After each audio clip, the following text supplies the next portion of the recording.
Hey everybody, welcome to the iPhoneography podcast. We got a good one for you tonight. And YouTube audience, stick around after the end. We got a little bonus section just for you guys, just for watching live. So my name is Greg McMillan. It's Monday, November 18th, and this is episode 132. So I am going to bring in my I'm just going to bring in the rest of the crew all at once because we have a guest with us, and that's Mr. Dale Lotherington. Hello, Hey Dale. everyone, how you going? Yeah, really good. So first, I want to say congratulations, Dave. Dave got a new iPhone 16 Pro Max, Yes, I did. Yes. same as these.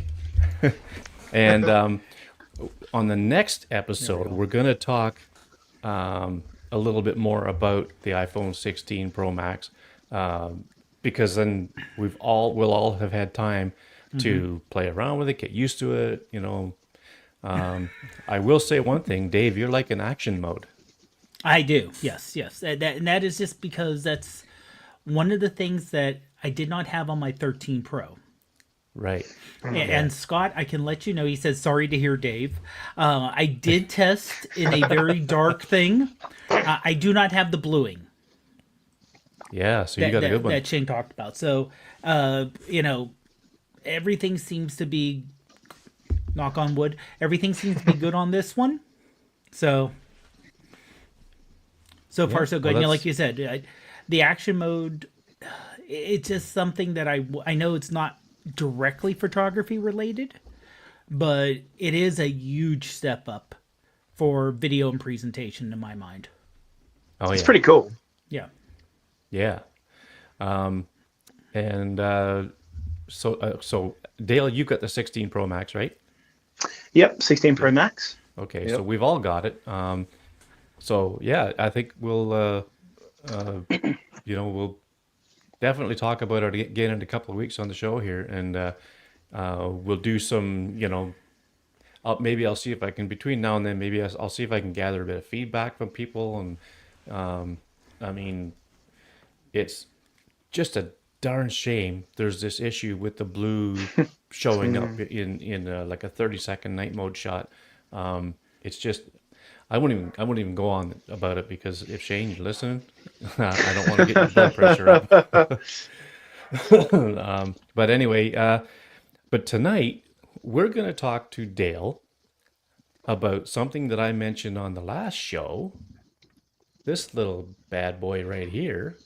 And I was telling Dale before we started recording that I haven't had a chance to use it yet, because if I'm not working, it's cloudy, rainy, and if it's clear, the moon is so bright that astrophotography is just not a good thing to do.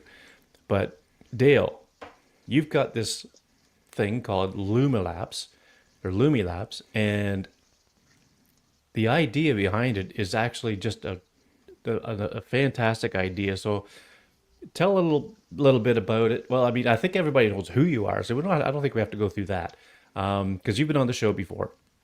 But so tell everybody how you come up with this and what it is and what it does.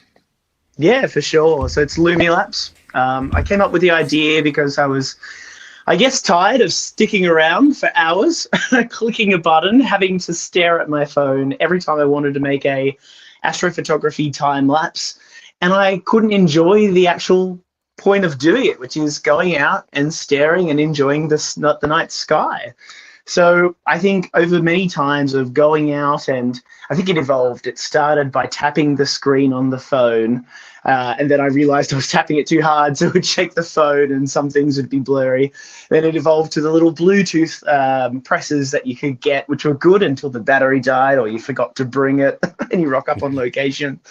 And then it evolved, I got an Apple Watch, so I could click on the Apple Watch as well. But I think the consistency is key with time lapse. It doesn't matter how long the gap is between the shots. You just have to be consistent, or your video at the end of the process looks a little bit skewy. You've got to make sure it's consistent. I think this is where it stemmed. I started thinking this could be automated. I was at the time, and still am, really into home automation. I have turned on a light switch in my house.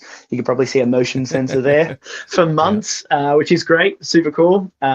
So I thought I could automate this. So I spent so many weeks trying to figure out how can this be done on the iPhone. It has to be done via like the Shortcuts app or something. And I just, for the life of me, couldn't get it to work. And that's when I thought I'd take it externally. At the time, I was dealing with a couple of different sensors in my smart home for Bluetooth presence detection.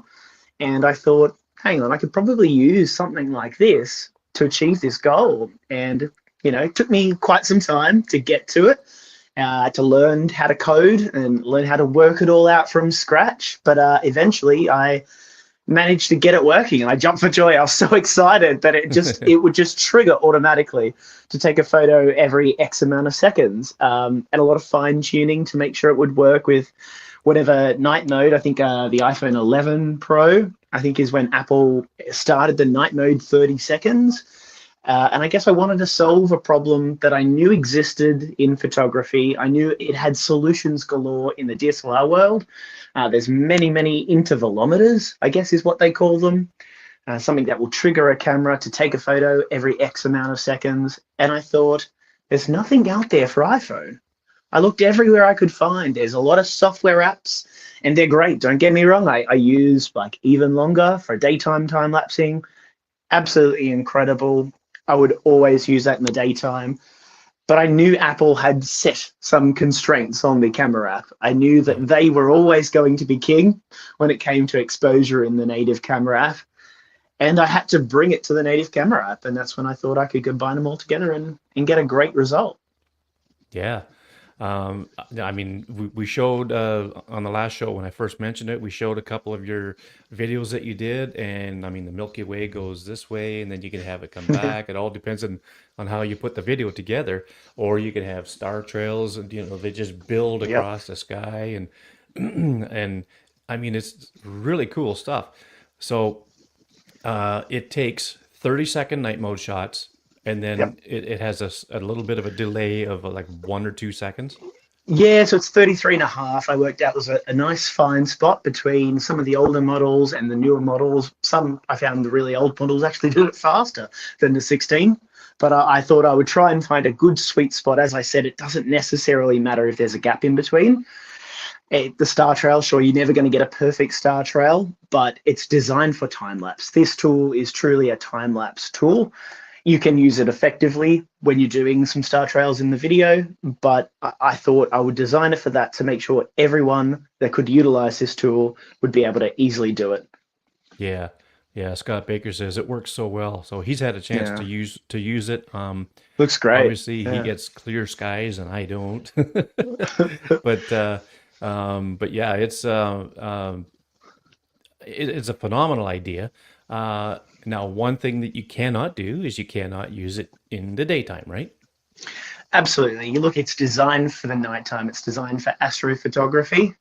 It will only work if your iPhone is allowing you to take 30-second night shot, which obviously needs a tripod for everyone. How do I get 30 seconds? Yeah. You need it to be fixed.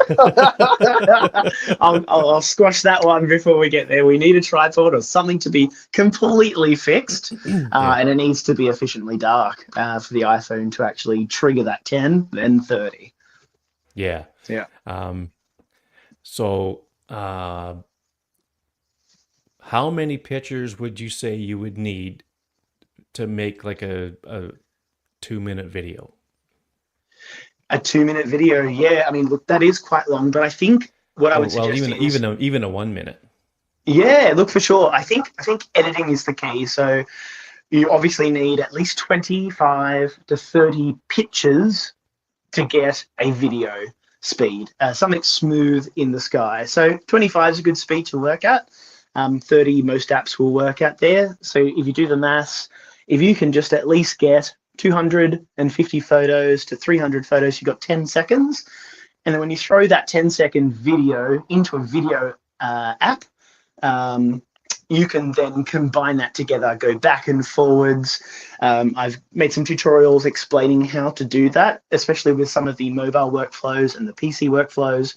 You can use various different apps like Star Stacker on the iPhone, like LR Timelapse on the PC or Mac. And then you can use other apps as well. Star Stacker will also create a video file with it stacking, like a star trail across the sky. I believe there's a Star Stacks app for Mac that does a similar thing that you can use, and you can get creative with it. So a nice template I like to do is hitting people with a great star trail at the start of a social video, because it hooks you in, and then you get to watch the Milky Way. So you might star trail out, star trail back, and then really fast, and then have a nice slow kind of Milky Way across the sky, Milky Way back, star trail back, you know, and end the video. So it's kind of just getting a good amount of video and then kind of manipulating it back and forwards in how creative you want to be with it. Yeah, I was going to say it's nice to be able to use the same number of frames all put together in different ways in the same project to, you know, get the most out of it. And zoom in, right? Once you get that video, you may on one rotation, you might want to zoom in and zoom back out if there's a point of interest in your shot, right? Yeah. So you got to think outside the box. You create one and then just get creative from there. Can you see the comments as I bring them up on the screen? I can definitely see them, yep. Yeah, Scott says, how do you get... Never mind. Gotcha. So he says 800 images got him around a 35-second video. So Nice. You want to make sure you have some storage on your phone. Because you can't shoot, or can you? Maybe you might know. Can you shoot to an external drive? I don't think the iPhone can. I'm not. Like I don't think so. I know do you can for and video. all that stuff, but it's Video probably will. not images. Okay. Not images. But So even how do you- RAW, it's not too big. I mean, realistically, RAW shots, I think they're only 22 megabytes a photo, which Yeah. sounds big if you're used to shooting JPEGs, but realistically, it's not that large. Yeah, because once you get everything, like you're going to take them off your phone to put them together anyway in the video. So, you know, Yeah. you'll be able to clear up that space. So how do you start? Okay, you walk outside, you got a beautiful Yep. sky, you set your tripod up, you got your phone on there, you plug this in, and then what? Yeah, so you only need to pair it once. So once you get your device, plug it into power. If you've got a 15 or 16, plug it directly to the phone. If you don't, and you've got an older style model Pro phone, you can get a battery bank off Amazon, eBay. Doesn't need to be too big. It really depends on how long you want to go. Plug it in and then go to your Bluetooth settings. You'll see Lumilapse come up, pair it and accept it. It will bond to the phone. So every time you want to start the process of capture, you just need to power it back on. And it will, in 30 seconds, start shooting continuous 30-second photos. So it's pretty easy to pair once, Okay, and then so you're ready to go. once you're paired up and ready to go, you just open the camera app, and then Lumilapse will automatically just start shooting frames. Once it's powered, yeah. So do some test shots, obviously. You want to make sure your composition's good. You're happy with the 30 seconds. Once you're happy, plug it into power. It will already be paired and bonded to your iPhone if you've paired it before. And then it will just keep triggering those photos for you. Okay, cool. So your workflow, like you mentioned a bunch of different apps and things that you can use. What basically do you use to put one of these together? Yeah, for sure. Yes, look, I'm more of a PC Mac editor. I started back in the day editing all on the phone. I think it's achievable. You can still do great stuff on the phone. I've made some tutorials on if you want a full mobile workflow, you can definitely achieve to a good quality what I'm doing. But I like to take it to a PC. I find it has further control. There are apps out there that are quite intuitive. A lot of them are free as well. So for Mac, I'm a Mac user. I use an app called LR Timelapse. There is paid versions, which gets you more features, but there's a free tier of the LR Timelapse program. And it allows you to shoot up to 400 images in that free tier. So you can start with your 400 images, put them in, you import them into a folder, choose the folder that you want to start with. It lines them all up and allows you to select what they call keyframes. So you edit, you pick maybe 2, or the more you do, the smoother it becomes. But you pick at least 2 keyframes or 1 keyframe, and it's like Lightroom. They have a little fader like Lightroom. You can edit the contrast, exposure. It even has stuff like the texture, the dehaze, and the clarity fader as well. So if you're familiar with that for astro, dehaze is really good to really get that sky popping. You can edit that directly within the app. Once you set that, you just hit auto transition, and it will just slowly throughout the time sequence use the same preset, I guess, of what you've selected, and it will just blend them smoothly together. There is a thing called flickering in time lapse, and it has a built-in feature in the free version as well. So you can hit deflicker after you've done the transition, and it will smooth that out even further. You can do a multi-pass, so it really gets nice and smooth, and just hit export at the end, and you're done. It also creates the images, so it will create a new folder with all of those images with those edits that you've done, and then it'll create the video file. So you've got the video file of a nice smooth Milky Way or the stars coming through the sky, and you've also got the folder of all of those images with the edits that you've done. And that's the key part. So if you want to take that the next level and do some star tracking across the sky, you can use other apps with that folder, because you can use the same editing that you've got from LR Timelapse in other apps. So I start with the video file, and then I take it to a one called Star Stacks, I believe it's called, on Mac. I think it's also free as well. It's a free app. And you can use that folder that LR Timelapse created into Star Stacks, and then do a lot, make a star trail, save that as a video, and then boom, you've got like a video of star trails, and then you've got also a video of the individual shots going through the sky. With that, I know it sounds complex, but with that, you can use another free app called DaVinci Resolve.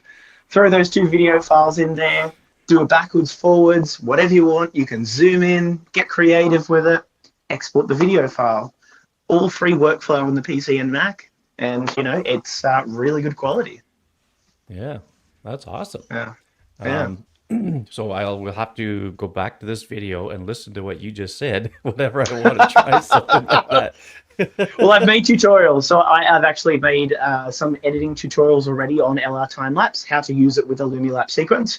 Cool. I've also made the same workflow with the star trails and the across the sky on a full mobile workflow using the Star Stacker app for the video creation, both the star trail and the single across the sky, and a free app called CapCut, which will be a video editing app for free. Just delete the little CapCut logo at the end of the video. Boom. Yeah, thank you. Yeah. CapCut is amazing. Dave, have you used CapCut? I do. Yeah. CapCut, and especially there is of course a paid version like everything else, but the free does so good. The free does pretty amazing. I know for people who do video editing for a living, and they use CapCut, especially for the translation, which is it does pretty good. Not translation, transcription. The transcription of it, yeah. So it'll put put the words down someone's talking, which is always a good thing to do if you're talking on a video, to have your words down for people who have trouble hearing, and for people who just view things on mute. Or if you're working in a noisy environment and you have to happen to have time to watch a video, it's nice to be able to read along with it. Exactly. I don't know who would do that. So do you guys have any questions for Dale about this Lumilapse? Congratulations, Dale. That sounds really cool. I just downloaded DaVinci Resolve, and there's a lot to it. But thanks, Dwight. Yeah. I'm going to dedicate some time going forward learning how to use it. So it's an incredible app. I mean, for DaVinci Resolve is amazing. They use that quite a lot in filmmaking as well. I think DaVinci, I think Blackmagic is kind of like their room of cameras and that. But they have it for free for most of the features. Of course, again, there's a paid version that gets you a lot more features and functionality. And I think it's even one of those that you can buy one-off, not a subscription. Crazy that we don't have these anymore in the world. But it is so good at color correction. So if you're shooting some good video and you want to color correct stuff, it's amazing. Yeah, I played around with some of that stuff. Instead of layers, it's nodes. Yeah. So you just have to picture these little boxes all over the place. So I need to spend some more time on that color grading. I've heard that about 95% of what that program can do is included in the free version. Yeah, And it's really good. I've done some videos with it in the past, and yes, there's a bit of a learning curve, but boy, oh boy, is it ever good. Like I mean, they use it in the movie industry for Pete's sake. I mean, yeah, sure, they use Final Cut Pro and Adobe Premiere, but DaVinci Resolve for what it can do for free, man, oh man, it's crazy, crazy good. So Dwight, you don't I think you've said in the past generally don't get a lot of dark skies or whatever where you are, right? I don't. I mean, I'm in the middle, right in between Los Angeles and San Diego. If I see a star, I'm amazed. I have to go up into the Sierras to see anything. Right. The only stars I see down here are ones that you've heard of on TV. So, but yeah, astrophotography for me right here, I would have to travel, up into the Sierras or Big Bear or something like that. Okay. So, yeah. So this, like it's a very real niche product for sure. I can get pretty dark skies 15 minutes outside of the small city that I live in. It's only like 24,000 people. And then, I'm in pitch black darkness. The worst thing about it is there's a bit of light on the horizon that really interferes with what I do a lot that way. But I can't wait to get out and give this thing a try. And so just to recap from what I said a couple of weeks ago, it does come with a USB-C to USB-C cable. And so you could plug it right into your phone or into like a power supply of some sort. And excuse me, it's really cool. Dale, did you want to give the price of it for anybody that might be interested? Yeah, so it's 50 Australian dollars plus shipping. So it's quite a good steal. I wanted to try and make it affordable as best as I could for everyone across the globe, because I think it's a really good into astrophotography, whether you've been doing it for a while, whether you're new to the art. I think it's even a great way, if you're new, to get straight into it. Something that you're able to pair, it does it automatically, and they look really stunning. It's a lot of effort for people that are probably started astrophotography and gone out and taken 10 minutes worth of photos and stacked a Milky Way or edited one shot of a Milky Way.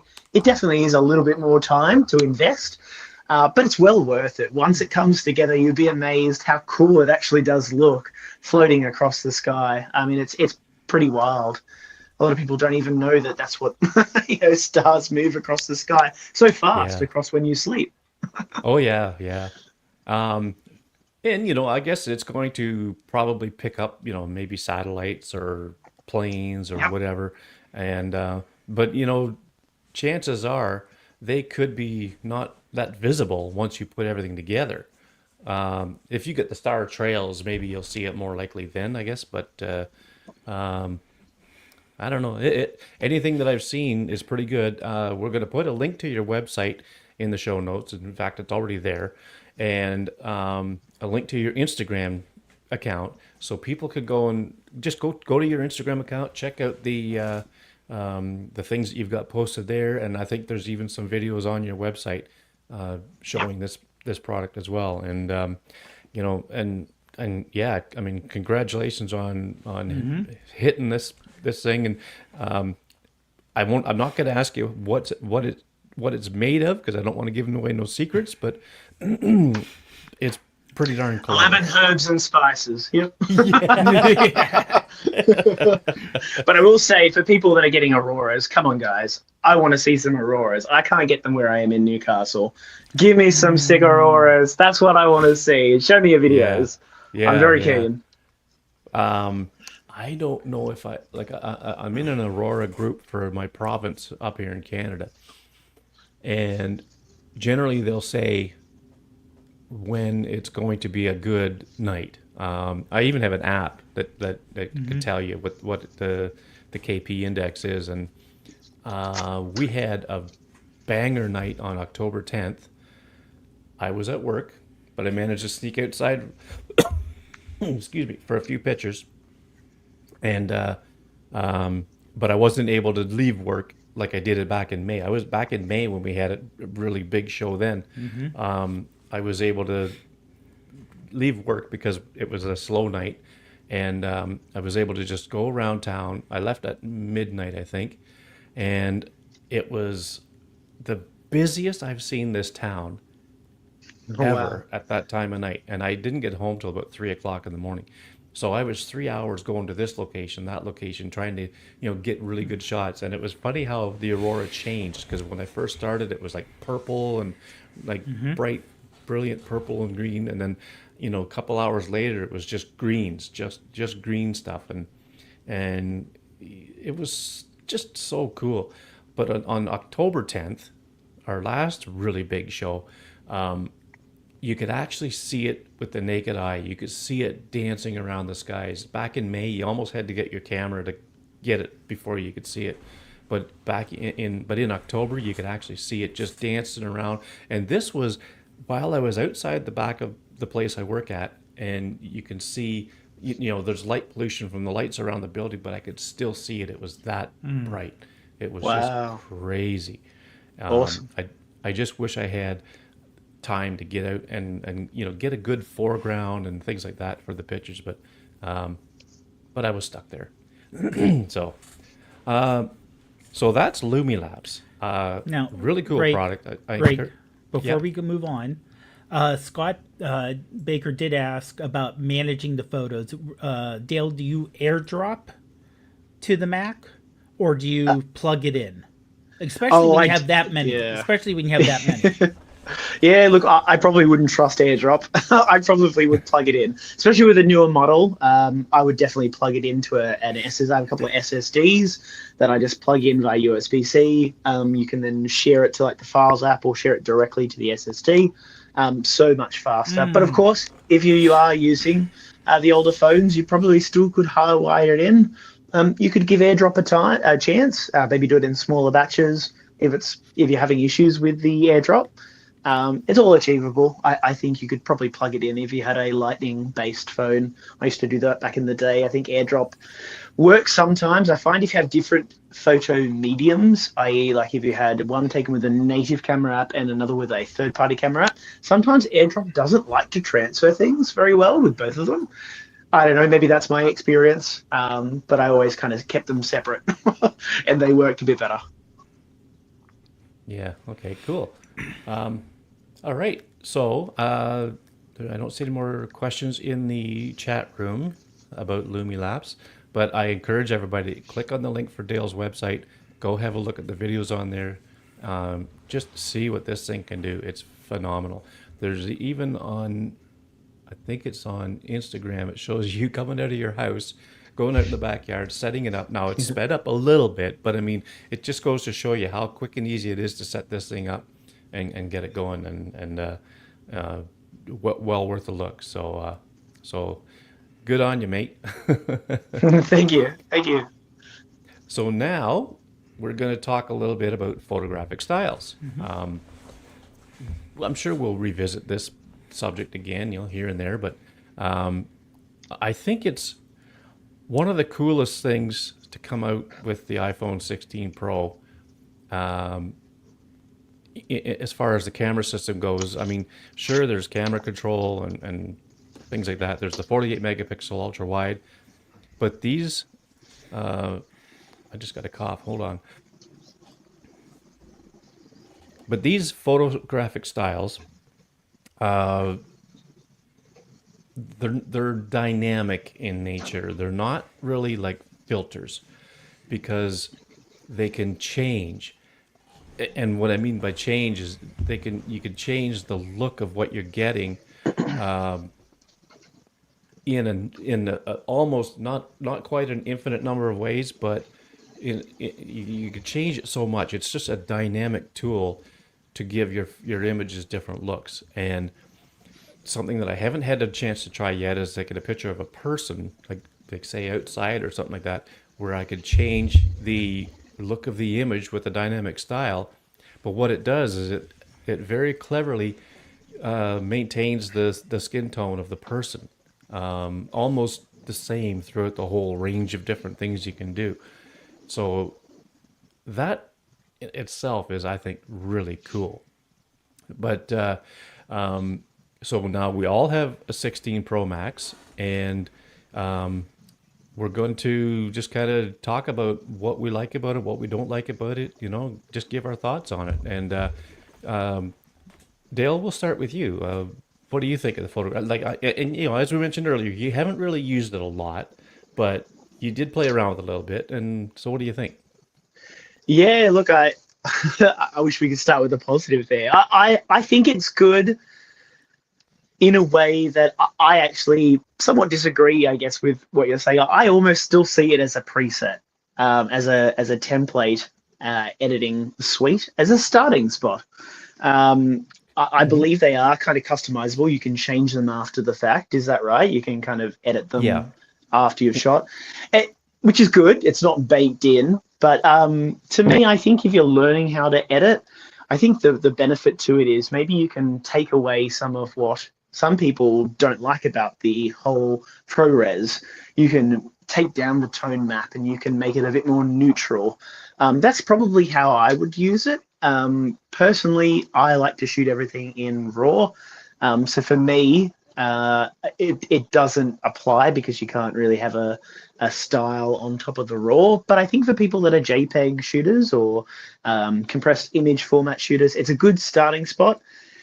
It might show you how to kind of like work towards an element. If you like a style, how it's colored, how it's graded, I encourage you actually, once you get comfortable with that, to start raw or start with no style and try and edit your way to that style as a challenge. Because for me, I see it as another challenge to kind of learn how to edit and how to create your own style. And I know you can kind of create your own and tweak them and customize them. In a way, I think if I shot JPEG, I may use it because I like to start with a more of a neutral tone, but I don't mind a lot of contrast to my images. I probably would use it if I wasn't shooting raw, and I would add a bit more of the contrast to the element of the photo. Yeah. That is a good challenge, to try to get an edit from a raw file to look like something that come out of Photographic Styles. I don't know how easy or how well that could work, how easy it could be, but Dwight, you do a lot of raw photography that, of course, we talked about that in the last show. Do you think that it would be attainable from a raw file to get a look that you would get in a photographic style? Absolutely. Yeah, absolutely. You're dealing with essentially a gradient adjustment, and you can get all kinds of different tonal values within that range. I'll echo what Dale stated as well. If you are a compressed photo photographer, I think it's a great starting point. It might, get you interested in the editing process. But I do prefer to shoot in RAW as well. And then to me, as stated in the last podcast, was the art of editing is bringing that photo to life as to how you want to see it, or as how you might remember the scene, or how you would put an artistic effect on it. So I think it's a good starting place for people that are interested in editing and some of the possibilities. Now, with this particular format, you have to shoot, an HEIF max, and it is an AI algorithm, as you'd mentioned. It does pay attention to skin tones. It does pay attention to some tonal values as well. And I think, Greg, I put a link to that Jack's video where he walks through that and actually has some recipes for people that might be interested. Mm-hmm. But I think, personally, and my photo tonight that, I'll do the demo on it later, actually looks pretty good. But I have to shoot a compressed image to get there. And I'm still a 90% a raw shooter. So yeah, I'm kind of aligned with Dale on that as well. Yeah. I kind of dip my toes in a little bit of everything when it comes to shooting. Like, I really like what Photographic Styles does, but I also really like what I get from just a bare raw image. But then I really like what I sometimes get out of a pro raw image. So, there's.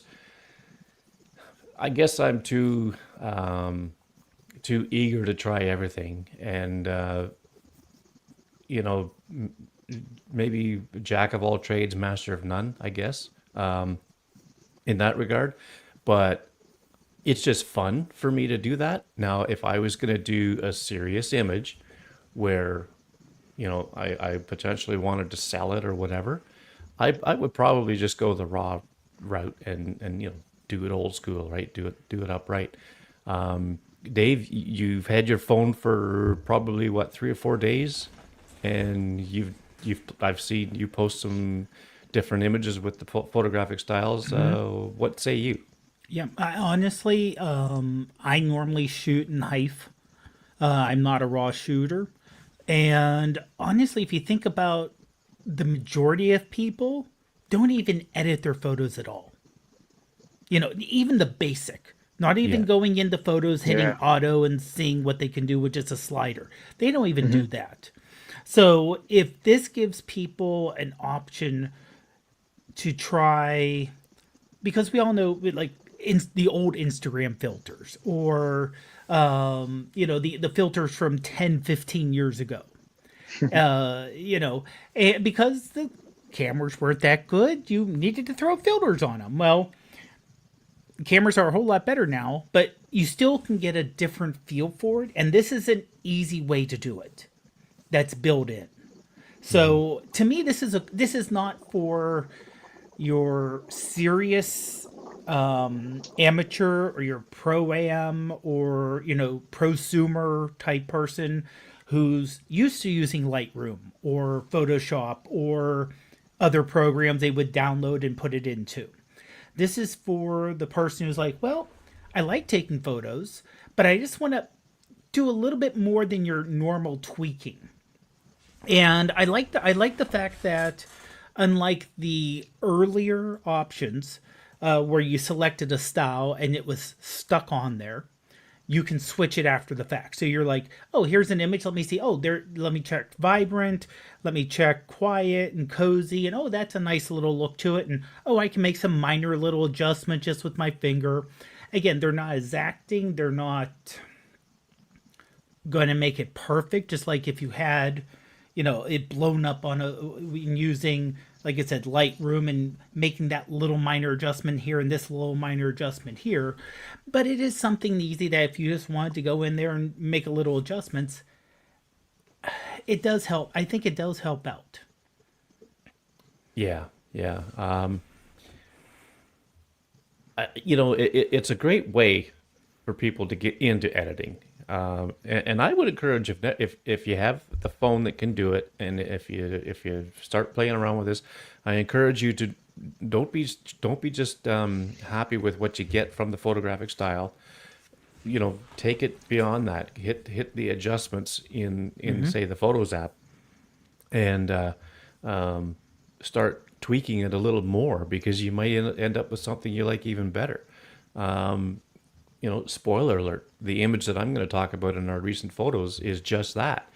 I took it with a photographic style, but then I took it even further. So, and the funny thing is, and I tried to see if Dave could do this, my 15 Pro Max, which is right there, it's my camera tonight, I can, okay, so I'm signed into my iCloud photo library on both phones. I could take a picture with my 16 Pro Max, and I can edit it in my 15 Pro Max with the photographic styles, which I found it kind of surprised me when I first opened that up. But that's kind of cool. I mean, if my 16's over there and I had my 15's right here, then I could just pick it up and edit away. Is that because the photographic styles is a iOS 18 thing, or is it a specific to 16? I I think the fact that I was able to edit it on the 15 was probably an iOS 18 thing. Because I wonder if it works in reverse. If you took it with your 15, can you either just do a photographic style No, on the you 15, can't. or No. can you send No. it to the 16 to do it? No, it has to be shot with photographic Okay. style. Yeah. So it must be capturing something in the camera of the 16, I guess, to add that Yeah. an extra yeah. layer of data. Yeah, and I just find it kind of funny that that Apple put that editing functionality in like a 15. I haven't tried to send it to anybody with a 14 or anything yet. I know my wife's 12 won't do it, but it probably takes a certain processor, a minimum spec on a processor to be able to do that. But And we tried to replicate it because my wife has a 15 Pro Max. Right. I took something, she didn't have that option. Really, Which, yeah. and you guys are both signed into the same iCloud Well, account, right? you know what? I don't know. I don't know. We tried it on the one you sent us. You Yeah. sent me. I don't think I tried it on one that I took, and we are on the same the same iCloud Okay. account. Okay. Well, So if that's you something think I'll of it, have to try. Yeah. yeah, give it a whirl, and I'm willing to bet that it would probably work if you take it with your phone and she opens it on hers. I bet you, because you're signed into the same iCloud account, I bet you it'll work.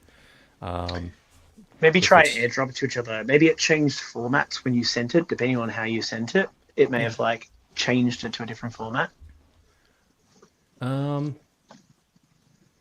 That's a good point, Dale, because a lot of times when you move stuff out of your iPhone, you're not moving it in the original file, right? Yeah. So we'd have to test that. Yeah. Or if you And I take a mean, raw photo on the iPhone and make one tweak on the iPhone in the Photos app, and then send it to anywhere, it's a JPEG. Yeah. Yeah. Yeah. Well, I think it's a JPEG even if you send it right from the photos to them without doing anything to it. But I'm not sure. I've had that problem in the past. Yeah. Yeah.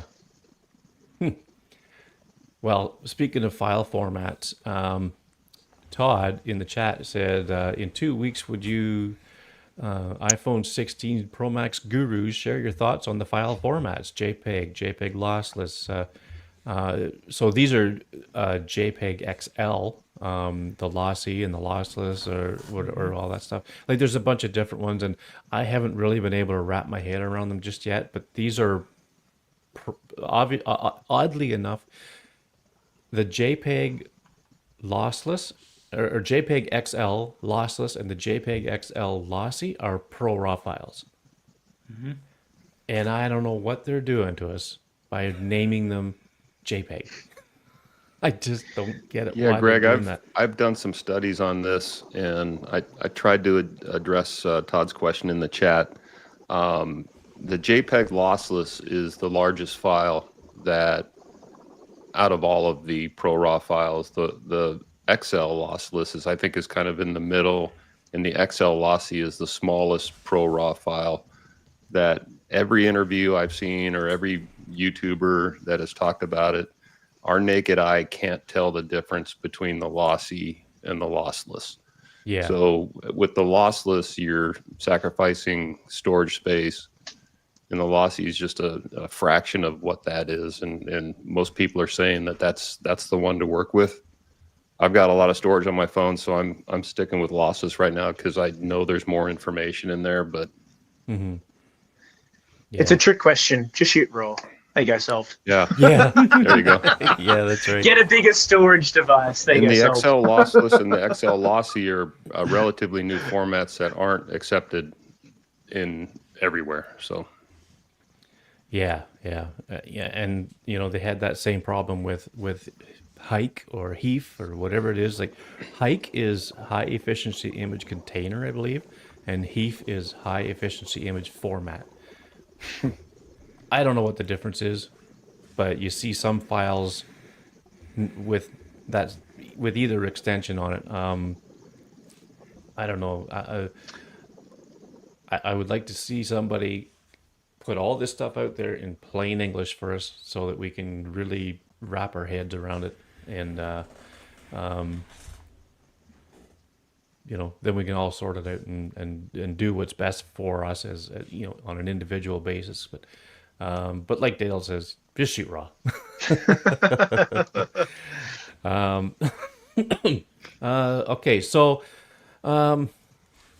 anything further on the photographic styles, guys? I mean, like I said, we'll probably revisit this at some point, just to see how everybody likes it, gets along with it, use it, don't use it, whatever. You know what? Honestly, the biggest thing I can say is if you have a phone that can do it, try it. Yeah. The thing is, if you don't like the way it turned out, first of all, if you want to compare it, before you start editing your photo, duplicate it. That way you have an edited one. Do your edits on your photographic style, and that way you can kind of do an A/B comparison on your phone and see how it turns out. I mean, the worst thing that could happen is you just learn something with experimentation. It doesn't turn out the way you want it, and you just hit revert, and boom, you got your original photo again. Yeah. I've still got great stuff in JPEGs. I all the time accidentally hit the RAW off, and now I've added a shortcut which Greg is probably familiar with, which I won't go too in depth of. If I ever open the camera app, it will tell me a statement to turn on RAW, so I don't forget to turn on RAW. But I have definitely in the past forgotten, and still made really good results with the JPEG. So you've got a lot less information, but it's not the end of the world if you have a JPEG. I go further. I say try that. Try Photographic Styles. Try Get a Style. But I'd also set that challenge. If you have the time and if you're really interested and you've got a photo editing app, whether it be on a Mac or a PC or even just on your phone, try and you can create a preset. Spend some time and work on a preset. Even if that preset is the most subtle change, it might be a camera profile that's a little bit more natural. It might be you always tend to bump the contrast up a little bit or the saturation up a little bit on every photo. And if that's your workflow and you do that every single time, it might be a good starting point as well. You might be able to bring your RAW or your JPEG into your editing app, click on your profile, it does a really tiny little tweak, and on you go. You make little fine tweaks from there. Yeah, for sure. I mean, workflows can go in so many different directions, and that's the fun of this stuff is, everybody can find their own workflow, and I mean, we saw Dwight's workflow last week or on the last show, and I find every time I see somebody's workflow or hear about what they're doing or whatever, it's a learning opportunity for me to try new things. And like you said, Dave, if you haven't done it before, give it a shot. See what comes up. So okay, well, that is Photographic Styles. Now we're going to move on to our recent photos, and we're going to start with so because there's 4 of us here tonight, we don't want to go all night talking about pictures. What we're going to do is I've got Dale to send me 2. And between the other 3 of us here, we're all just going to do 1 each. So that's going to be a total of 5 altogether. So we're going to start with Dale's first one. And I'm going to put it up on screen here. Right there. This is cool. And you kind of did a little tricky shooting process with this one. Yeah, so this one's using a few techniques. So it's using focus stacking. So this was taken on a day off. I had a day off, which is rare from work. I was going for a walk along the foreshore of our coastal area, and I just happened to see, we get this quite a lot, people start to just build little kind of, little fire pits on the beach with heaps of twigs randomly. Whether they set a fire or not, who knows? Hope they don't. but it looked really interesting, and as I saw it, I noticed that a boat was coming by at the same time, and we have these big boulders that kind of are on either side of the foreshore as you walk down out to sea. We have a really cool big long walk out to sea, which is really fun and exciting. And I saw in this gap there was also what looked like a little mini wood fire as well. So I thought I would try and align it. I didn't have a tripod, so I kind of leant on the ground and tried to get as close as I could to it to kind of get like a peek through, right? Like a perspective view of what was. Definitely, I did zoom in, so I did cheat a little bit in the editing. Got a focus stack close off of the rocks and the sticks close there, and then got the right moment just as the boat came right in front of the further wooden sticks to line up and focus stack that. And then in the editing, I kind of laid them in Photoshop. Took a long time to mask out. Yes, proper straight horizon there, Scott. I knew Greg would burn me if I didn't. So I had to make sure that I had to zoom in a little bit to cheat to kind of give it a bit more of a closer perspective, but it worked out better that way there. So it is, in theory, a composite, focus stack composite photo, but it still kind of brought the element that I saw, at the time that I was there, which was cool. Yeah, I think it works well. And, the timing of the boat right in the center of the horizon, that nice straight horizon, really works well. And yeah, I like it. Mm-hmm. What do you guys think? Yeah, I think it's great. So you did focus stack. Did you shoot in RAW? Shot in RAW, yep. And this is handheld or on a tripod? Handheld. Oh. I had no tripod at the time. Oh, really? Yeah. That's pretty good. So you just auto align in Photoshop. It can do magic. It wasn't perfect, so I just zoomed in a little bit to kind of make it a little bit better. I have a question for you relative to RAW editing. Could you have just taken one photo and exposed for, say, the white caps and then brought the shadows up in post, maybe in this foreground here? I actually brought the shadows in the foreground down quite a lot. Okay. So I kind of had a vignette around the whole image. Okay. I mean, that thing could have been crazy bright. There's quite a lot of details in it. I thought I'd kind of narrow people's attention into the boat. Yeah. I like the journey. You're behind some rocks or some grass. It's like, where are the people by the fire pit? There's an ocean and there's a boat. So it kind of draws you all the way into the horizon. Mm-hmm. But I do like a lot of techniques. If I had a tripod, I probably would have went one step deeper and probably exposure stacked it as well.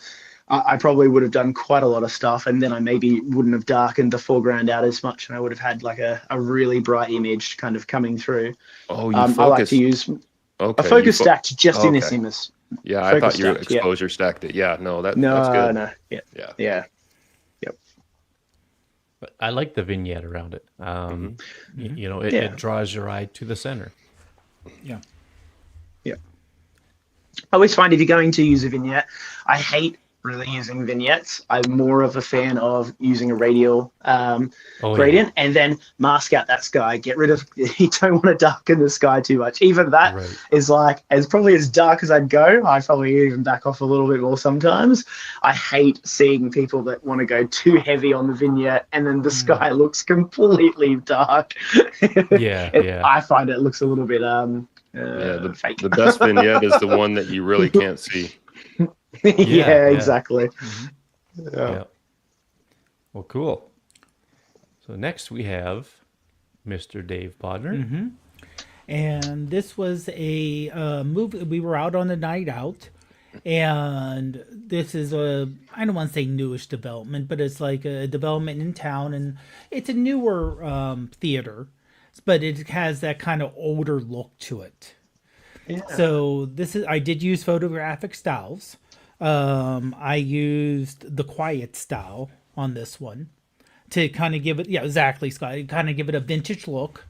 And I did use the cleanup feature on the bottom right to get rid of a car that was parked there. Oh, nice. And right where that kind of the bright pink is by the window on the bottom, there was a car right there.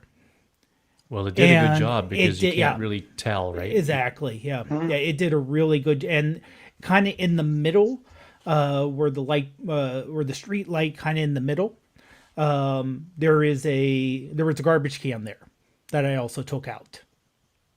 Nice. It did a good job. It did, yeah.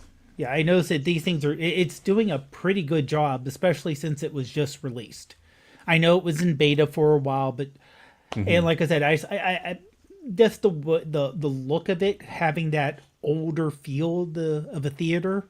I gave it. That's why I wanted to go with that vintage look there. Yeah, I like the old movie style. It's yeah. really cool. I like that, just that big, tall kind of that building. It's really cool. Really cool look. Yeah. And Okay. it So looks like you reduced the tone mapping on this because it doesn't look over sharpened or it doesn't look like there's a lot of noise reduction. I mean, Yeah. this looks like it came out of a film camera. yeah, it Thanks. does. Yeah, So do thank you you. remember which style it was, Dave? Or Yeah, it was quiet. quiet? Yeah. Yep. Yeah, there's such a variety of styles. There's one side of the range that's undertones, and then there's one after once you get to standard, then it goes the other way. The other way, you get into the ones called moods, and I believe this is one of the moody ones. It is. Yeah. Yeah, so yeah, it's really cool. So okay, did you do anything else to it? Like, did you do any saturation or anything like that? I made some changes just with the adjustments, but everything inside the photo app. Right. Yeah. So nothing was exported to Lightroom Mobile or Photomator and brought back yet. Yeah. It almost looks desaturated to a degree, which I kind of like. I kind of like it to not be too vibrant and poppy. It's Right. kind of like, it's nice. And then that's one nice thing is that with the photographic styles, once you click on the little the faux touchpad down below, you can adjust, how saturated and, how washed out it is or how much contrast there is. Yeah, yeah, and anywhere around that little touchpad, or for lack of better terms, that's where you get your near endless possibilities for it, and yeah, it's pretty cool. Tyler Stallman he said in a video about these photographic styles that his favorite is amber, and he even has it narrowed down to where on that touchpad, where it is and it suits him, really well. I shot with that kind of as close to those numbers as I can get. It's too bad you couldn't manually put the numbers in, but I shot with that for a little bit, and it was really nice. It was amber, and I forget what the numbers were offhand, but it was like down about 3 dots from the bottom and then over 2 dots from center, something like that, and it really gave the images a nice aesthetic. And I think it may be because it was autumn that they really appealed to me, but yeah, like there's a ton of different possibilities within each style, and that's another good shot. So Dwight, here's yours. Oh, you're muted, Dwight. I put a different one in there. Are you able to grab it? Okay, you go talk about this one, and I will hunt it down. Okay. Yeah, this is actually going to be my conversion that I go through later. Okay. But yeah, maybe we can go on to Dale's second one, and then you come back to me. Well, I'll go to mine. Go to yours, yeah. Let me see here. See if I can drag this to the desktop.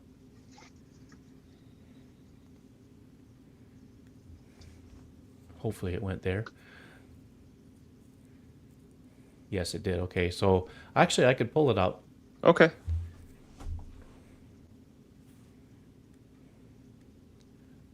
And of course I'll edit this all out when we...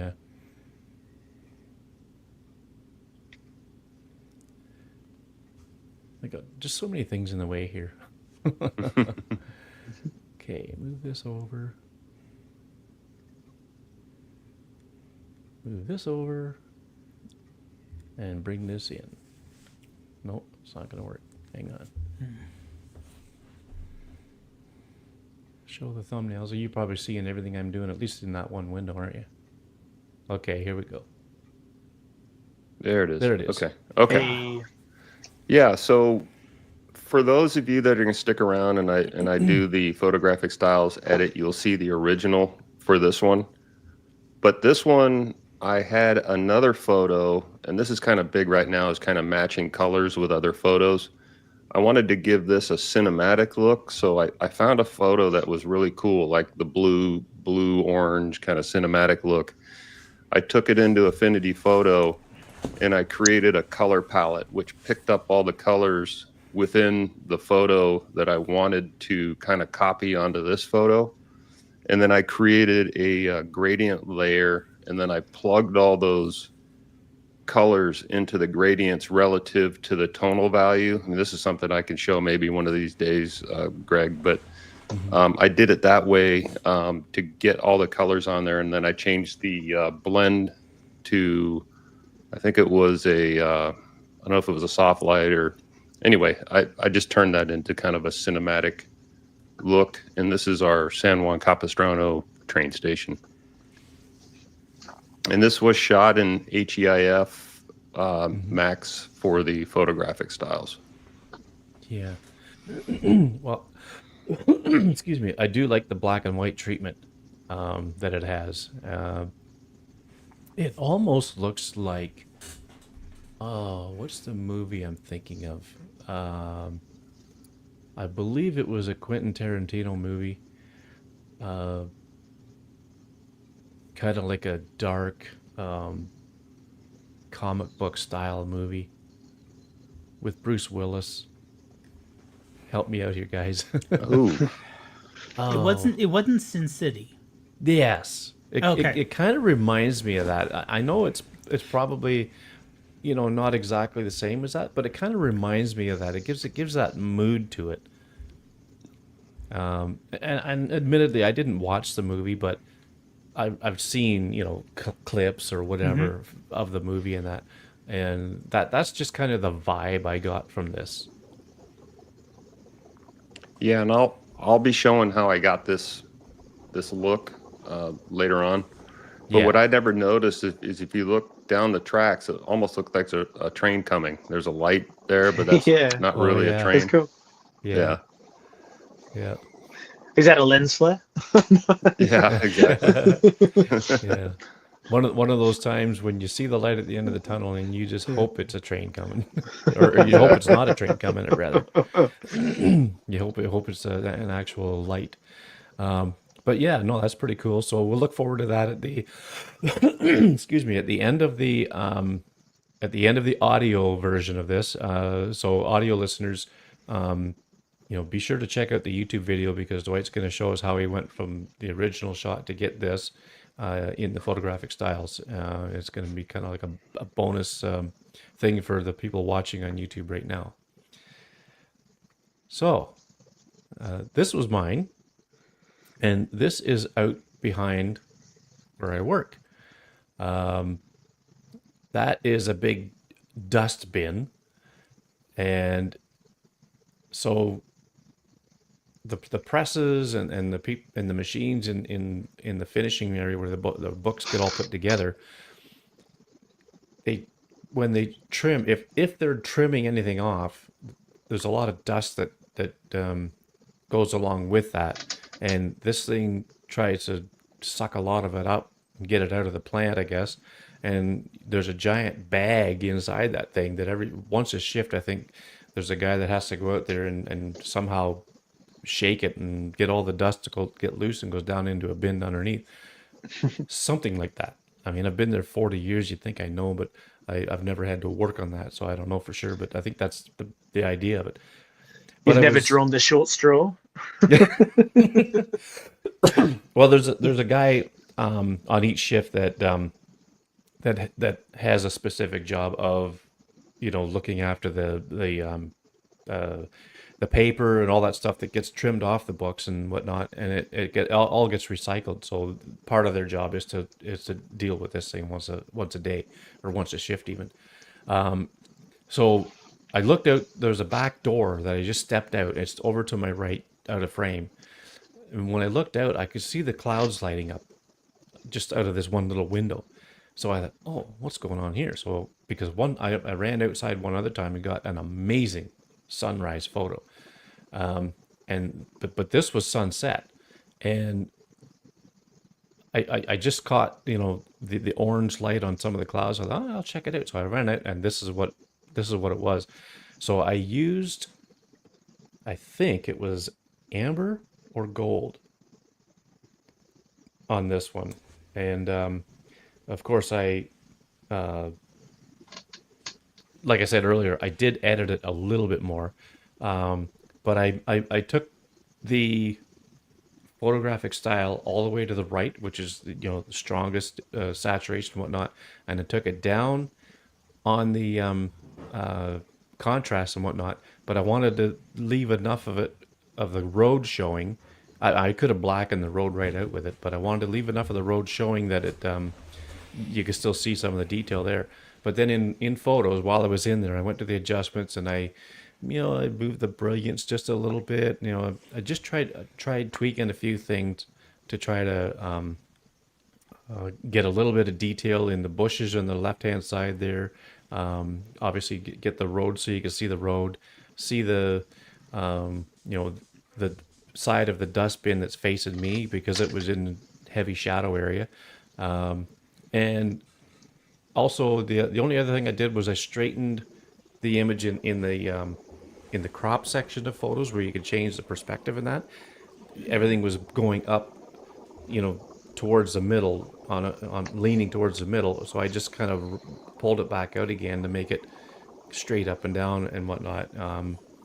Horizon line, you can't see it, so it doesn't really matter there. But yeah, this is where I went a little bit above and beyond the photographic style to get it just the way I wanted it. So yeah, if you're going to get into these photographic styles, don't hesitate to try editing a little further, unless you're happy with what you get, for sure. Yeah, it's awesome. I love the glow on the building. I think that's really, really cool. That definitely draws you in from the left straight down the path into the sunset, and that's really awesome. Love those colors. Oh, thanks. Yeah, it really caught my eye. Once I got out there, whoa, this is neat. And if I can zoom into this one spot right here, I thought this was kind of cool. Oops. Just the way, everything's reflected on the tin that goes up and down. Actually, it's starting to pixelate a little bit there, but just the shadows that come across like this from the steps and whatnot, I thought it was really neat. Mm-hmm. That's awesome. Yeah. So this next one is gonna blow your minds, guys. You can zoom in on this one a little bit. Yeah. Wow. This is Dale's panel of umpteen gazillion pictures put together to make one. So I'll let you explain that, Dale, while I zoom in.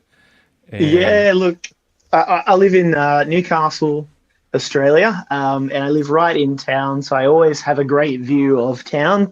I always keep my eye out while I'm working for a good sunset. And when the clouds all align sometimes, you get really, really good results. So this was actually a 2-layer with using the 5x telly on the iPhone 16, and I used 15 each row. So this was a total of 30 raw photos put together. It was a good test for my new Mac Mini M4. It did really well in comparison to the Mac Mini M1. But it still took a little while to put together. That's a lot of data to align for Photoshop. But it's quite incredible. It's a 66 megapixel photo, and you can zoom in even like 3 or 4 times like that, and the detail still is absolutely super sharp. I don't know if it allows you, Greg, to zoom in even more. Does it allow you? Yeah, there you go. You can start to see it, get a little muddy that way. But I mean, yeah. Like I'm going all the way so across, much. And I'm still not there yet. I'm going know. and going and It goes going. forever. Now, in terms of stitching the piano together, Yeah. Lightroom, or did you use something, or do you use a specialty program for piano? Photoshop, I find, is a better job Photoshop? at stitching Okay. piano. Lightroom does do it, but Photoshop does it better. Okay. I did cheat a little bit by editing everything the raw in Lightroom first, so I made sure I was happy with the tonality.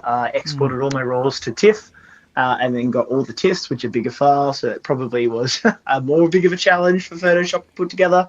But and then threw them all into working it into a pano, and it did it pretty well. I find over the years, Photoshop has got insanely good at masking out panoramas.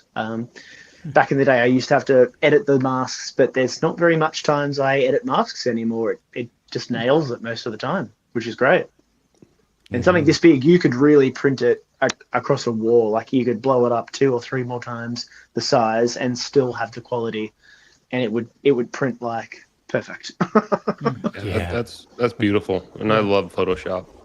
I'm a big fan. That is some incredible color. Yeah, Now, how long Absolutely. did it take you to take all the photos? not long at all. Okay. Once you get a steady hand, I just out the window. I just Boom, like boom, boom, boom, boom, boom. Just make sure you leave a second or something to make sure it focuses.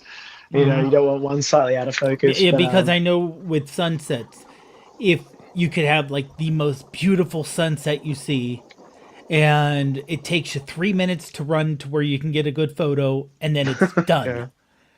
the benefit of living on a hill Very true. that Very looks true. over out of the city. Yeah. So it is quite a benefit. I do quite like that. Make sure if you're doing massive banners like that, you really got to straighten the horizon, so it will look very curved initially. Straighten that stuff out. Much better. Dale, did you shoot all those in RAW, and then you have to have a little bit of overlap, right? Correct. Yes. Yeah. Always leave like 20-30% overlap. That's why Yeah. I kind of shot quite a lot of them to go across. Make sure you always have overlap there. You'd rather shoot more and have And overlap. Photoshop can kind of figure out the spot where it comes together. Yeah. The more overlap you have, the better it will be. So, yeah, don't try and stretch it too far. I've had pretty good success with Affinity Photo putting together his panels too. Like it does a really nice job of stitching them together. You know, depending on how I took them, you know, you may see little anomalies now and again. But if I shoot it right, and you know they're all exposed properly, like basically with the same exposure settings, just to make it flow nice and smooth across the scene. It does a pretty good job.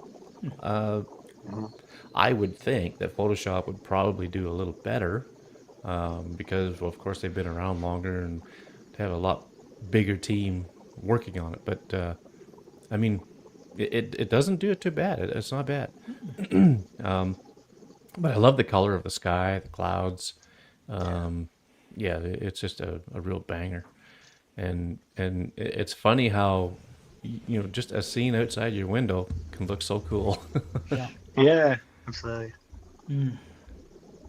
All right. Well, that's our recent photos. And, you know, for those listening, if you want to see Dale's image closer up as I was zoomed in on it, you can check it out in the YouTube video. It'll all be there. YouTube will be, I think it's only going to be 720p. That's all StreamYard will give us for free. But I mean, it's worth a look because the detail that Dale captured with this thing is just off the hook. It's crazy good. I'll post the photo to the Facebook group if you're a part of that group there, so that way you guys can see it as well if you want. Sure. Yeah. Cool. Actually, I will be putting them. I'll be putting all these pictures in the post on the Facebook page as well. So, you know, it's iPhoneography.ca. It's the podcast website, but it takes you to our Facebook page. There's the group, and then there's the page, and I put the show notes. They're actually caught up to the. I missed a couple of shows. I just put them on there. I think it was day before yesterday. So I think we're up to date with our show notes, and all these show notes will be going on there as well. All our socials are in the in the notes there. You can see us all there, and Blue Sky. Right? Dave and I are on Blue Sky. Have you guys, Dwight and Dale? Have you guys hit it yet? Or are you going to bother? Or? No, I'm social media'd out. I'm trying to consolidate, if anything. Yeah, I'm gonna make it a New Year's resolution again to trim down my social media presences to as little as I can. Because if you look on the show notes and you see the list of social media things I've got, I think there's like 9 or 10 of the stupid things. Yeah. Yeah, Well, Instagram's becoming impossible. Yeah. Yeah. But I'll yeah. say this: when a new one does come out, though, it doesn't hurt to at least sign up for it. Even if you don't use it, you have that name. Yes. Yes, that's a good You know, point. that way, if you can be consistent in case it seems like right now blue sky's blowing up in a good way. Yeah. You know, it may be the Twitter replacement because you have big brands moving there. Well, So you if know, blue, it was created by Jack Dorsey, who yeah, invented Twitter. right, and then he Right? So, left, but yeah. he left Blue Sky, but still, but I'm saying like big brands, the big corporate brands are starting to move from Twitter to Blue Sky now. Yeah. So it may be the thing that takes off. And if you have a brand, you know, even a personal brand, you want to make sure you have that, you know, that username on a new platform. Yeah. Even if you Yeah. don't use it, you know, like Oh, yeah. when Mastodon came out, I made a prof pod on Mastodon just to make sure I could be consistent across everything. And if you're a photographer who has, you know, a business or you just want to have your own presence, just staking your claim saying, okay, this is me. I may not post anything here, but no one else can take it. Or, you know, all of a sudden it takes off and, oh, I want to be over there. Oh, someone already has it. Oh, they're willing to sell it for me for how much? Yeah. Yeah, it's crazy. So, yeah. So audio listeners, check out our socials if you want. The show notes will be on your podcast player of choice, and you know, there's a link to Dale's website for Lumilapse there, and his Instagram account, which we just poo-pooed, but not his account, just Instagram. But you can see Lumilapse, what the results are, and it's really, really cool stuff. So we're going to sign off for the audio side of it, and YouTube viewers, stick around for a few minutes because Dwight's going to show you something pretty cool. So on that note, we'll see everybody on the next one. Yeah, thanks, Dale, for your input on that, most and good luck with that. Yeah, thanks, guys. Really appreciate it. Have a great week, everyone. Okay, so Dwight, just explain briefly what you're going to do here for the folks that are watching. And I'm essentially going to go into my photo album and then just do a quick photographic styles edit just to show you how easy it is for those that may not have done it before and are maybe interested in just starting with some editing. So why don't we just jump right on in? How's that sound? Sure, let her rip. That's a Canadian phrase. Okay. You guys see my screen okay? Oh, hang on. There we go. Yep. Okay, and what I did find out is, let's say I duplicated this photo 5 times and I did a photographic style on each one. I can still revert to the original on all 5. So it's never destructive. So, so this is the photo out of camera taken in HEIF Max. I will say for those of you that have never done this before, you have to shoot in HEIF Max. So here's the Pro Raw. There's the Raw 12 and there's the HEIF Max. You just want to make sure that it says HEIF Max up in here. Okay. So let me go back up here. We're going to open this up. And it's really the same on the phone. I just happen to be on a Mac, so it just pops it up this way. And then I think, Greg, you mentioned that you had some different styles that you were looking at, you know, like the rose gold, the gold, the amber. You know, one of the things I noticed right off the bat is that this is a highly processed photo, but it doesn't actually look too bad to me. But anyway, I went through all of the different looks, and I settled on this dark black and white. And if you look up in the right-hand corner here at the top, you'll have the same thing on the phone. I just started moving things around just really kind of where I liked it. I could have gone with a real contrast, you know, dark shadows. I could have really brought my shadows up here, you know, and I'm kind of watching this dome right here for some fringing. You know, you can always fix it. You can always fix that later in Photoshop. You can see it if I get real dark, but this is what I did. I mean, I just kind of got it to where I kind of liked it, and I hit done. And that was it. Yeah, it That's is as so easy as the simple. editing process is. And if you, let's say you go back and you don't like it, you just come up here to the upper left and revert to original, and then Yeah. go maybe try something else. You know, this, I think Dave, you might have mentioned quiet. I don't know if you used quiet earlier, but don't overlook this one. It looks a little bit funky right to start, but you can kind of really work with this one to make it real cool. Oh, and by the way, you have an intensity slider down here Yeah. that you can kind of adjust the look. So it went from something that didn't look very good to something that is kind of cool. So And And then you you do can, have that slider also on mobile underneath the pad. yeah. correct, Yeah. correct. And then I think I mentioned it earlier, Greg, I don't know if you're going to put it in the show notes, but the Jack who made that video kind of walks through some of his favorite recipes for shooting in photographic styles. Yeah. I'll So put I that think in for maybe sure. the audience might get a kick out of that. He does a really good job of kind of rolling that out. So, Yeah. I mean, that's So it. just go into adjustments there, Dwight, and just show the folks how you could play around with that to, take it even further. Up Okay. at the So, top middle beside styles, it says adjustments yeah. or adjust. So Yeah. let's just say you wanted to adjust the, let's see here. I haven't done this in a while. So let's say you wanted to kind of play around with brilliance. So you want to make it a little bit brighter. You want to take some of the exposure down a little bit, maybe reduce some of the highlights, try to get rid of some of that haloing around the light. Maybe increase the shadow. It's starting to get a little yellow for me now, but let's see.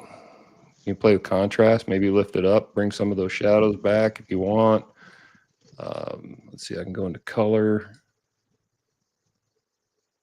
Let's see. I can maybe come down to yellow.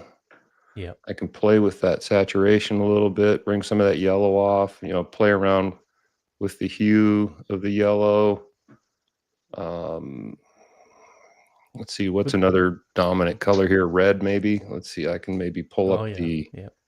saturation or drop some of that off in the red Or and the even the bricks. You luminance can of the see color that too. there, and you can adjust the light value of the red. See that?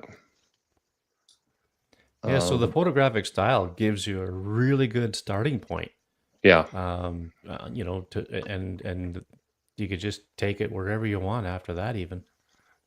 Yeah, and I think Apple just bought Photomator, so I would imagine, Greg, at some point that we would have the same tools over here. They would Yeah. incorporate it into their standard editor, I would imagine, at some point. Well, yeah. I mean, it's up in the air what's going to happen there. I know the people at Pixelmator said that everything's going to stay as it is for now. Nothing's going to change. But what does Apple have planned? Do they have a Right. plan to bring back a pro editor? Because look, you got iMovie, Final Cut Pro. You've got I guess QuickTime. You've got or no, sorry, you got GarageBand, and then you've got Logic Pro. So you've got basically like a consumer level and a pro level app for video, audio. The only thing that's missing really is for photos, right? Yeah, and I never use this because there's no masking. I mean, that drives me Yeah. crazy. I don't like doing global adjustments, but Right. yeah, you're right. I think we don't know what's going to happen yet, but I think the future looks pretty good. I don't think they made that acquisition without the intention of bringing additional tools for the average user, I think, on the platform. Yeah, it wasn't just a talent hire, right? It was Yeah. I think that if I was going to bet my lunch on it, I would bet that they're going to have photos, and then they're going to have something a lot more professional oriented. They're going to have photos for consumer level, and whatever they're going to call it. Maybe they're going to stick with Photos Photomator. I Pro don't know. Max Ultra. Right. Yeah, really. Yeah, and I converted it to black and white right here in the adjustments, and you can kind of go in and Yeah. play with that right here too. So Yeah. I see some fringing back there in the background, but Yep. yeah. Yep. So Pretty cool stuff. Yeah. Yeah. So, well, I guess on that note, I guess we got ourselves a show. So thank you, Dale, for, playing a little bit of hooky and joining us. Thanks, guys. Appreciate And having me on. yeah, anytime. I would say good luck with Lumilapse, but I think you're having some pretty good luck with it. So, that's awesome. Great little product, and thanks again, Dwight, for your demo. I think it's going to help people kind of get an understanding of what Photographic Styles does and how easy it is to use. So, I encourage people to give it a try. Like Dave says, if you haven't tried it, just try it. It's non-destructive. You can always revert it to, you could always put it to standard and put that little dot right in the center, and then that's going to be what it would be like if you never used Photographic Styles at all. So, And if you're a beginning editor, that might give you the bug to jump into everything like I've done. And I think, Dale, you probably have as well. And I know Greg and Dave, I mean, it's endless of what you can do. yeah, for sure. So on the next show, we're going to do a little update on the iPhone 16 Pro Max and just see how everybody's making out with it. And Dave, we'll be able to get a better idea from you.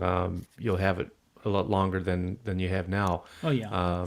You'll be able to give us your pros and cons and if there is any.